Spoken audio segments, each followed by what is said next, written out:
मुझे तो ये सरदार वैसे भी जहर लगता है। हरपाल कौर सामने वाले सोफे से उठकर मेरे पास आ गई। उसकी साड़ी और ब्लाउज में से खुशबुएं उठ रही थीं। मैं ये खबर सुनकर बेहद मुहतात हो गया था कि जालंधर पुलिस को न सिर्फ मेरे फरार की इत्तला मिल चुकी थी, बल्कि जहां की पुलिस मेरी तलाश में सरगर्म हो गई थी। सिर्फ एक बचत थी कि मैं आईजी पुलिस की कोठी में बैठा हुआ था, जहां मुझ पर इतनी आसानी से हाथ नहीं डाला जा सकता था। लेकिन सबसे बड़ी मुसीबत यह थी कि मेरी फोटो अमृतसर पुलिस के पास थी और वहां से यकीनन जालंधर सिटी पुलिस स्टेशन भी पहुंच गई होगी। मुझे ये भी डर लग रहा था कि अगर पुलिस ने अखबार में मेरी तस्वीर छपवा दी तो मैं हरपाल कौर की कोठी में ही पकड़ दिया जाऊंगा। लेकिन खुदा का शुक्र था कि जालंधर पुलिस ने अखबार में मेरी खबर ही दी थी, मेरी तस्वीर नहीं छपी थी। हो सकता है आज पुलिस के पास मेरी तस्वीर न पहुंची हो, कल तक पहुंच जाए।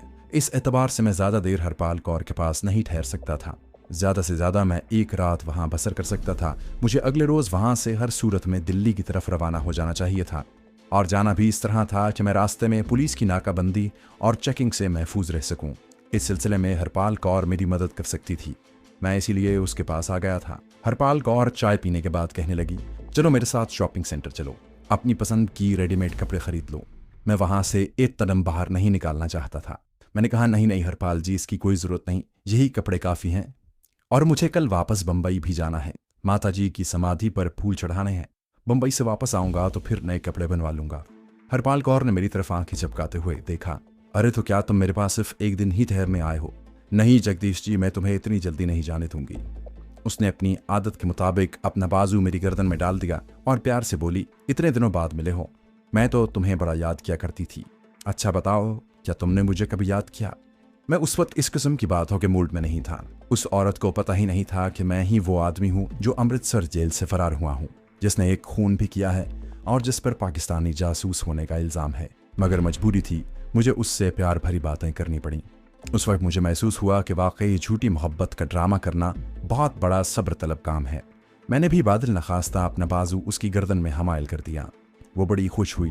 मैंने कहा, हरपाल जी, मैं चाहे जितने भी कष्ट उठाता रहूं, पर वाह गुरु गवाह है कि मैंने आपको बड़ा याद किया है।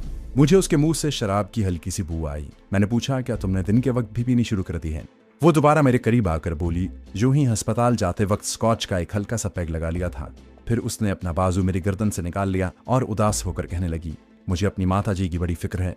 तुम नहीं जानते, मेरी माता जी ने मुझे मुसीबतें झेल कर पाला है। और उसकी आंखों से आंसू टपक पड़े। मुझ पर लाजिम था कि मैं उसके आंसू पोंछूं। मैंने उसके साड़ी के पल्लू से उसके आंसू पोंछते हुए कहा, जी हल्का ना करो हरपाल जी, वाहे गुरु माता जी को अच्छा कर देगा। उसने बड़ी मोहब्बत के साथ मुझे देखा और कहा, अगर तुम बाहर नहीं जाना चाहते तो तुम आराम करो, मैं तुम्हारे लिए पतलून कमीज खरीद कर ले आती हूँ, मुझे तुम्हारे साइज का पता है। मैं उसे रोकता ही रहा, मगर वो ना मानी और गाड़ी लेकर शहर की तरफ चल दी।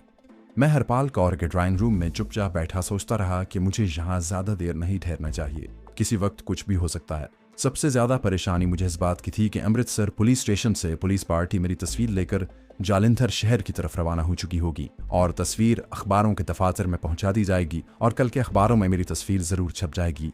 मुझे हर हालत में सुबह सुबह मुंह अंधेरे यहाँ से निकल जाना था, वरना मैं पकड़ा जा सकता था। कोई 1-1.5 घंटे के बाद हरपाल कौर बाजार से वापस आई। वो मेरे लिए 2 आला क्वालिटी की कमीजें और 2 जीन्स, जुराबें, रुमाल और 2 बुनियानें वगैरह लाई थी। कहने लगी, मेरे सामने पहन कर दिखाओ। मैंने हंसकर कहा, तुम्हारे सामने नहीं, मैं अंदर जाकर पहनूंगा। वो हंसने लगी, अच्छा तो फिर मैं भी अंदर आऊंगी। ये औरत ही इस किस्म की थी। ये तवाइफ रह चुकी थी। इसकी तवाइफ माँ ने एक सिख से शादी कर ली थी। ये उसी सिख की औलाद थी। कद काठ मर्दों जैसा था। चेहरे पर जनाना हुस्न की बजाय मर्दाना वजाहत ज्यादा थी। दिल की बड़ी कुशादा और सच्ची थी। रात को थोड़ी बहुत स्कॉच जरूर पीती। कहती थी कि मुझे इसके बगैर नींद नहीं आती।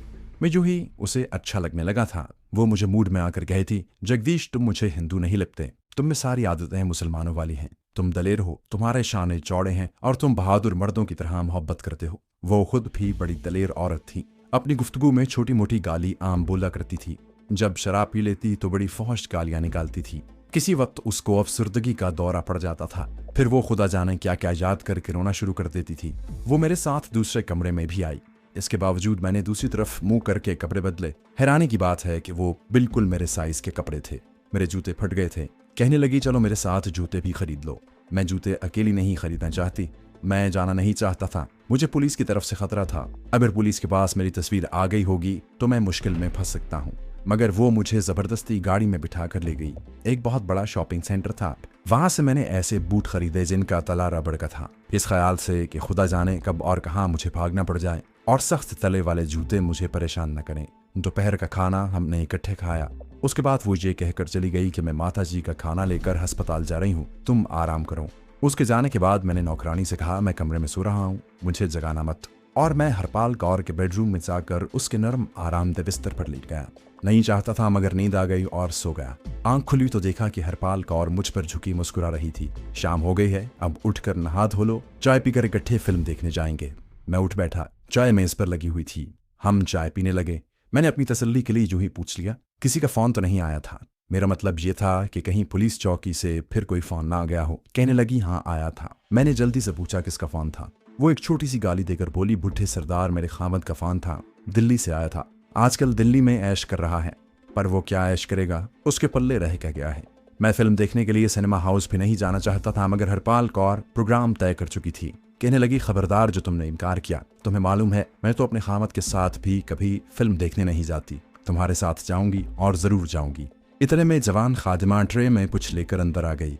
हरपाल कौर ने उसे सख्ती से डांट दिया, तुम्हें कितनी बार कहा है कि दरवाजे पर दस्तक देकर अंदर आया करो। वो बेचारी शर्मसार सी होकर खामोशी से ट्रे मेज पर रखकर वापस चली गई। वो चाय के साथ खाने के लिए मजीद कचौरियां बनाकर लाई थी। मैंने असल बात छेड़ दी, हरपाल जी क्या ख्याल है सुबह बम्बई की ट्रेन में सीट बुक करवा लूं? हरपाल कौर ने आह फिर कर कहा, मैं मर गई। जगदीश, क्यों जुदाई की बातें कर रहे हो? चले जाना, जब तुम्हें जाना ही है तो चले जाना।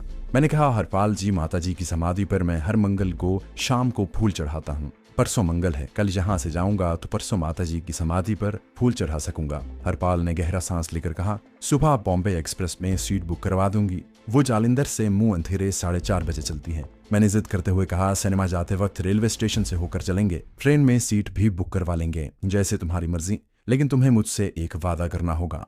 क्या? मैंने पूछा। वो मेरे बालों में उंगलियां फेरते हुए बोली, वादा ये करना होगा कि माता जी की समाधि पर फूल चढ़ाने के बाद फौरन तुम मेरे पास वापस आ जाओगे और उसके बाद यहाँ जालिंधर में ही रहोगे। मैं तुम्हें बड़ी आला नौकरी दिलवा दूंगी, बस फिर दोनों रोज मिला करेंगे। वादा? उसने हाथ आगे कर दिया। मैंने उसके हाथ पर हाथ रखकर कहा, वादा। Very good. अब चलो पहले स्टेशन चलकर तुम्हारी सीट बुक करवाते हैं, फिर सिनेमा चलेंगे। बड़ी अच्छी अंग्रेजी फिल्म लगी है। वो बड़ी जल्दी तैयार हो गई। हम गाड़ी में बैठे और रेलवे स्टेशन की तरफ चल दिए। वो गाड़ी खुद ड्राइव कर रही थी। मुझे मालूम था कि ये हरपाल कौर से मेरी जगदीश के रूप में आखिरी मुलाकात है। कल मेरे जाने के बाद उस पर यह हैरत अंगेज राज खुल जाएगा कि मैं मुसलमान पाकिस्तानी जासूस था, जैसा कि भारतीय पुलिस ने मेरे बारे में मशहूर कर रखा था। इस खबर पर हरपाल कौर को किस कदर सदमा होगा ये मुझे अच्छी तरह मालूम था। क्योंकि उसे पाकिस्तान और इंडिया से कोई दिलचस्पी नहीं थी। वो अपनी पसंद के मर्दों से मोहब्बत करने वाली, उन्हें अपने कब्जे में करके रखने वाली औरत थी और मैं उसे पसंद आ गया था। उसे सिर्फ ये सदमा होगा कि उसकी पसंद का मर्द, और वो भी एक मुसलमान मर्द, उससे छिन गया है। क्योंकि वो सिखों और हिंदुओं के मुकाबले में मुसलमान मर्दों की ज्यादा शैदाई थी। लेकिन वो हैरान भी जरूर होगी कि मैं इतनी देर उसके पास रहा और उसे खुद भी मालूम न हो सका कि मैं मुसलमान हूँ। जालंधर रेलवे स्टेशन की बुकिंग ऑफिस में जाकर हमने बम्बई जाने वाली गाड़ी की सेकंड क्लास में एक सीट बुक करवाई और उसके बाद सिनेमा हाउस की तरफ रवाना हो गए। मुझे अगरचे दिल्ली जाना था, मगर मैं हरपाल कौर को दिल्ली का नहीं बताना चाहता था, क्योंकि मेरा राज फाश हो जाने के बाद पुलिस ने उससे जरूर पूछना था कि मैं किस तरफ गया हूँ। इसलिए मैंने बम्बई की सीट बुक करवाई थी। मुझे रास्ते में दिल्ली उतर जाना था। जालिंधर की पुलिस हरपाल कौर को मेरे बारे में कुछ ना भी बताती, तब भी अगले रोज अखबारों में मेरी तस्वीर का छप जाना यकीनी था और हरपाल कौर के यहाँ सारे अखबार आते थे। सिनेमा हाउस में काफी रश था। हमने एक वक्त ले लिया और मजे से जाकर बैठ गए। इस दौरान मैं हर तरफ से पूरी तरह चौकस रहा। हरपाल कौर की गाड़ी पर कोई झंडा वगैरह नहीं लगा था, फिर भी पुलिस उसकी गाड़ी को दूर से पहचानती थी। रास्ते में कई जगह पुलिस के सिपाहियों ने सैल्यूट किया था। सिनेमा हाउस की पार्किंग लॉट में भी फौरन 2 सिपाही डबल मार्च करते आ गए और सैल्यूट मारकर अदब से खड़े हो गए। हरपाल कौर ने उनकी तरफ देखा और बोली, गाड़ी का ख्याल रखना, अगर मेरी गाड़ी की जरा सी चीज भी चोरी हुई तो तुम्हारी वर्दियां उतरवा दूंगी। सिपाही सैल्यूट मारकर एक बार फिर अदब से खड़े हो गए थे। अंग्रेजी फिल्म मार धाड़ से भरपूर थी। उसमें बाज बड़े फौज सीन भी थे। इंडिया का सेंसर बोर्ड बड़ा फराख दिल और अय्याश वाक़ हुआ था। ऐसा कोई सीन आता तो हरपाल कौर सिमट कर मेरे साथ हो जाती। रात को 10 सवा 10 बजे हम फिल्म देखकर सिनेमा हाउस से निकले। हरपाल कौर कहने लगी, अशोका होटल में चलकर खाना खाते हैं। अशोका होटल जालिंधर का उस जमाने में सबसे मॉडर्न होटल था। होटल वाले भी हरपाल कौर को जानते थे। मुलाजिम हमारे आगे पीछे फिरने लगा। कोने में एक बड़ी रोमांटिक सीट थी। धीमा सा टेबल लैंप जल रहा था। गुलदान में गुलाब के फूल भी सज रहे थे। हम वहां जाकर बैठ गए। हरपाल कौर ने मेन्यू मेरी तरफ बढ़ाकर कहा, अपनी पसंद का खाना मंगवाओ, मैं आज तुम्हारी पसंद का खाना खाऊंगी। मैंने मुर्ग बिरयानी का ऑर्डर दिया तो वो बहुत खुश हुई और बोली, तुम्हारी सारी आदतें मुसलमानों वाली हैं। जगदीश, सच सच बताओ, क्या तुम मुसलमान तो नहीं? मैंने हंसकर कहा, बिल्कुल नहीं, मैं हिंदू हूँ, मेरा नाम जगदीश है। वो मेरी तरफ झुक कर कहने लगी, वाहे गुरु की सौं, अगर तुम कह देते ना कि हाँ हरपाल मैं वाकई मुसलमान हूँ तो मैं तुम पर सदके वारी हो जाती। वो तह किया हुआ होटल वालों का रुमाल खोलकर उसे अपने जानों पर रखते हुए बोली, मेरा एक मुसलमान दोस्त हुआ करता था, वो मेरी माँ का गाना सुनने आया करता था, उसने मेरे साथ ताल्लुकात कायम कर लिए। क्या बताऊं कैसा मर्द था। वह किसी वक्त होटल के सारे फ्लोर का जायजा ले लेता। वहां कोई मशकूक चेहरा मुझे नजर नहीं आ रहा था। उस वक्त रात के 11 बजे का वक्त होगा। मेरे ख्याल के मुताबिक उस वक्त अखबारों के दफ्तरों में पुलिस के इश्तिहार के साथ या पुलिस वालों की खबर के साथ मेरी तस्वीर धड़ाधड़ छप रही होगी। ये अखबार सुबह के वक्त बाजार में आ जाने थे। ये भी ख्याल परेशान कर रहा था कि ये अखबार दिल्ली तक मेरा पीछा करेंगे। अखबार हवाई जहाज के जरिए जालिंधर से आगे दिल्ली बम्बई पहुंच जाते थे। मुझे जालिंधर से दिल्ली तक का सफर भी बेहद चौकन्ना और हर तरफ से होशियार रहकर तय करना था। किसी भी रास्ते में किसी भी स्टेशन पर कोई मुसाफिर अखबार में छपी हुई मेरी तस्वीर देख सकता था। कई स्टेशनों पर तो मैंने दिन के वक्त प्लेटफॉर्म पर लड़कों को एक एक डिब्बे के पास जाकर अखबार फरोख्त करते देखा था। मेरी जगह कोई और होता तो शायद वो इन बातों का ख्याल न करता और ये कहकर अपने दिल को तसल्ली देता कि कहाँ मेरी तस्वीर अमृतसर से आएगी और कहाँ अखबारों में छपेगी। खाना खाने के बाद हम वापस आ गए। मैंने कोठी के अलग बेडरूम में जाकर कपड़े बदले और पलंग पर लेट गया। थोड़ी देर बाद हरपाल कौर आ गई। मुझे मालूम था कि वो जरूर आएगी। उसने रेशमी नाइटी पहन रखी थी। कहने लगी, मैं तुम्हें इतनी जल्दी नहीं सोने दूंगी, कल तो तुम मुझसे जुदा हो रहे हो, पता नहीं कब वापस आओगे, चलो हम कमरे में चलकर बातें करते हैं। मैं जानता था कि वो मुझसे किस किस्म की बातें करना चाहती है। मैंने सर दर्द का बहाना बनाया तो वो बोली, लाओ मैं तुम्हारा सर दबा देती हूँ। वो मेरे पलंग पर आकर बैठ गई और मेरा सर दबाने लगी। रेशमी नाइटी में से खुशबू की लहरें उठ रही थी। थोड़ी देर सर दबाने के बाद उसने बाजू से पकड़कर मुझे उठाया और कहने लगी, नहीं नहीं, इस तरह नहीं, मेरे कमरे में चलो। मैं मजबूरन उसके साथ दूसरे बेडरूम में चला गया। वहां मैं और लाला नाम का सारा बंदोबस्त पहले से किया जा चुका था। मैं इस बकबक में नहीं पड़ना चाहता था। मैंने उसे दूसरी बातों में लगा दिया, मगर वो दूसरी बातों में लगने वाली नहीं थी। हरपाल कौर किसी और ही मिट्टी की बनी हुई थी। मैं उसकी मिट्टी को पहचानता था। चुनाचे मैंने उसे सिख मजहब और सिख मत के गुरु साहिबान की बातें शुरू कर दी। इन बातों ने उस पर काफी असर किया। वो ग्लास में मैं गुलफाम मुंडेलने लगी थी। उसने मेरी बातें सुनकर बोतल एक तरफ रख दी। फिर उसके दिल में ऐसा गुदाज पैदा हुआ कि वो बेख्तियार रोने लगी। उसने मुझे अपनी जिंदगी की सारी दर्दनाक कहानी सुना दी कि किस तरह वो एक शरीफ औरत बनकर शादी करके घर बसाना चाहती थी, अपने बच्चों की मां बनना चाहती थी, अपने बच्चों को लायक बनाना चाहती थी, मगर जिस माहौल में वो परवान चढ़ी थी उस माहौल ने और उस माहौल के लोगों ने उसे ऐसी औरत बना दिया था। मैं कमजोर थी, नेकी के काम करने में कमजोर थी। मैंने हार मान ली। हम काफी देर तक इस किस्म की बातें करते रहे। माहौल बिल्कुल ही बदल गया था। मैंने कहा, हरपाल जी अब तुम आराम करो, मैं भी सोने के लिए जाता हूँ, सुबह मुझे जल्दी ट्रेन पकड़नी है। हरपाल कौर ने पूछा, तुमने टाइम पीस का अलार्म लगा दिया हुआ है? हाँ, ये काम मैंने आते ही कर दिया था। अच्छा, अब तुम आराम करो। मैं हरपाल कौर के बेडरूम से निकलकर अपने बेडरूम में आ गया। आपने ये भी जरूर तजुर्बा किया होगा कि आदमी को नेकी का कोई काम करके, नेकी का काम न सही, किसी गुनाह से अपने आप को बचा लेने के बाद जो रूहानी खुशी होती है, उसके सामने दुनिया की हर खुशी हेच लगती है। उस वक्त भी मैं अपने अंदर रूहानी खुशी की एक सुरूर अंगेज लहर को जारी और सारी महसूस कर रहा था। मैंने टेबल लैंप बुझा दिया और आंखें बंद करके सोने की कोशिश करने लगा। उस वक्त आधी रात गुजर चुकी थी, मगर नींद मेरी आंखों से दूर थी। उसकी वजह यह थी कि मुझे बार बार उस अखबार का ख्याल आ रहा था जिसमें सुबह मेरी तस्वीर और खबर छप कर आने वाली थी। मैं देर तक पलंग पर लेटा यही सोचता रहा कि सुबह जिस वक्त मैं बम्बई एक्सप्रेस में सवार होऊंगा तो उस वक्त तक शायद अखबार छप कर मार्केट में आ चुके होंगे। कहीं मैं स्टेशन पर ही ना पकड़ा जाऊं। मैंने सोच रखा था अगर जालिंधर या किसी दूसरे स्टेशन पर लोगों ने मुझे पहचान लिया तो मैं मुकाबला करूंगा और इतनी आसानी से उनके काबू नहीं आऊंगा।